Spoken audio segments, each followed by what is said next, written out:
ಮುಂಚೆ ನಾನು ಜಿಲ್ಲಾ ಪಂಚಾಯತ್ ಸದಸ್ಯನಾದಾಗ ಸಮ್ಮಿಶ್ರ ಸರ್ಕಾರ ಇತ್ತು. ಅವಾಗ್ಲೂ ಜಿಲ್ಲಾ ಮಟ್ಟದ ಅಧಿಕಾರಿಗಳನ್ನ ನೋಡಿದ್ದೀನಿ, ಜಿಲ್ಲಾಧಿಕಾರಿಗಳನ್ನ ನೋಡಿದ್ದೀನಿ, ಎಲ್ಲಾರನ್ನೂ ನೋಡಿದ್ದೀನಿ.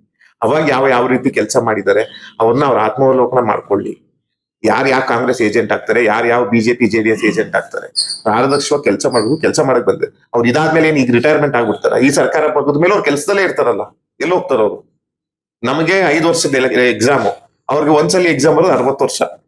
ಅದಲ್ಲ, ನಮ್ಗೆ ಪ್ರತಿ 5 ವರ್ಷಕ್ಕೆ ನಾವು ಪರೀಕ್ಷೆ ಬರೀತಾನೆ ಇರ್ಬೇಕು. ವಿಧಾನಸಭೆ, ಲೋಕಸಭೆ, ಪರಿಷತ್ತು, ಜಿಲ್ಲಾ ಪಂಚಾಯತ್, ಪ್ರತಿಯೊಂದು ಚುನಾವಣೆ ವ್ಯವಸ್ಥೆ ಅಂತ ಬಂದಾಗ 5ರಿಂದ 6 ವರ್ಷ. ಆದ್ರೆ ಅಧಿಕಾರಿಗಳು ಅಷ್ಟು ಸುಲಭ ಯಾರು ಯಾರ ಪರನು ಮಾಡಕ್ಕಾಗಲ್ಲ. ಯಾಕಂತ ಹೇಳಿದ್ರೆ ಅವ್ರು ಈ ಸರ್ಕಾರ ಅಲ್ಲ, ಇನ್ನೊಂದ್ ಸರ್ಕಾರ, ಪ್ರತಿ ಒಂದೊಂದ್ ಜನಾದೇಶದ ಮೇಲೆ ಸರ್ಕಾರ ನಿಂತಿರ್ತದೆ. ಹಾಗಾಗಿ ಅವ್ರ ಮೈ ಮರ್ತ್ ಕೆಲಸ ಮಾಡದಲ್ಲಿ ತಿದ್ದುವಂತ ಕೆಲಸ ಜವಾಬ್ದಾರಿ ಯಾರ್ದಿರ್ತದೆ, ನಮ್ದಿರ್ತದೆ. ಇವ್ರು ಆ ಕೆಲಸ ಮಾಡ್ಬೇಕಿತ್ತು. ಇವ್ರು ಅದನ್ನ ಬಿಟ್ಬಿಟ್ಟು ಇವರು ನಾನು ಅಸಹಾಯಕರಾಗ್ಬಿಟ್ಟು ಇವ್ರು ಹೋಗಿ ವಿಧಾನಸಭೆಯಲ್ಲಿ ಹಕ್ಕುಚ್ಯುತಿ ಮಂಡಿಸಿದ್ದಾರೆ ಅಂದ್ರೆ ಎಲ್ಲೋ ಅದು ಅವ್ರ ಗಣತೆಗೆ ತಕ್ಕದಲ್ಲ. ಅವರೆಲ್ಲೋ ಕೈ ಚೆಲ್ಲಿದ್ದಾರೆ ಅಂತ ನನ್ನ ಭಾವನೆ. 100ಕ್ಕೂ 100 ಆಗಿಲ್ಲ.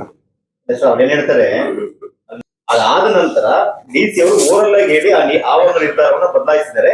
ಇದು ನಮ್ಮ ನಿರ್ಧಾರಕ್ಕೆ ಬೆಲೆ ಇಲ್ಲ, ನನ್ನ ಅಕ್ಕಿಗೆ ಬೆಲೆ ವಿಡಿಯೋ ಅಲ್ಲ, 2 ವಿಡಿಯೋಗಳಿದ್ದಾವೆ ಅಲ್ಲಿ.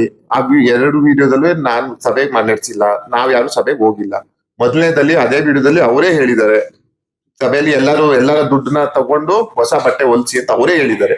ಎರಡನೇ ಸಭೆ, ಮೊದಲನೇ ಸಭೆ ಆದ್ಮೇಲೆ ಎರಡನೇ ಸಭೆ ಏಕಾಏಕಿ ಮಾಡೋಂಥದ್ದು ಏನಿದೆ? ಯಾವಾಗ ನಾನು 2 ಲಕ್ಷ ದುಡ್ಡು ಕೊಟ್ಟ ಮೇಲೆ ಹೊಸ ಬಟ್ಟೆ ಹೊಲಿಸಿ ಎಲ್ಲರನ್ನು ಕಲೆಕ್ಟ್ ಮಾಡಿ ಅದ್ 5-6 ಲಕ್ಷ ಆಗುತ್ತೆ. ಅದು 5-6 ಲಕ್ಷ ಏಕಾಏಕಿ ಹೊಲ್ಸಕ್ಕಾಗಲ್ಲ. ನಾನು ನನ್ನ ಗೌರವದಿಂದ ದುಡ್ಡು ತೆಗೆದುಕೊಡ್ತೀನಿ, ಎಲ್ಲರನ್ನು ಕಲೆಕ್ಟ್ ಮಾಡಿ ಕೊಡ್ಸಿ. ನಾನ್ ಯಾವಾಗ 2 ಲಕ್ಷ ದುಡ್ಡು ಕಳಿಸಿದೆ, ರಸೀತಿ ಕೊಟ್ರು, ಅವತ್ತಿಂದ ಶುರುವಾಯ್ತಿದ್ದು ಹೊಸ ಬಟ್ಟೆ ಬೇಡ, ಹಳೆ ಬಟ್ಟೆ ಬೇಕು. 2 ಸಭೆ ಮಾಡಿದಾರೆ ಅವ್ರೆ. 2ನೇ ಸಭೆ ಮಾಡಿ 2ನೇ ಸಭೆಯಲ್ಲಿ ಬಟ್ಟೆ ಬೇಡ ಅಂತ ತೀರ್ಮಾನ ಮಾಡಿದ್ದಾರೆ. 2ನೇ ಸಭೆ ಮಾಡಕ ಇರೋದು ಸರ್ವಾಧಿಕಾರನ?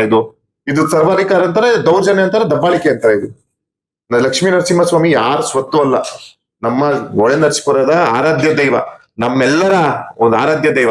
ಯಾವ ಕುಟುಂಬದ ಸ್ವತ್ತು ಅಲ್ಲ. ಈಗಲಾದ್ರೂ ಸ್ವಲ್ಪ ಬಿಟ್ಟು ಕೆಳಗಿಳಿಲಿ, ಆಗ ಲಕ್ಷ್ಮೀ ನರಸಿಂಹಸ್ವಾಮಿ ಒಳ್ಳೇದ್ ಮಾಡ್ತಾನೆ.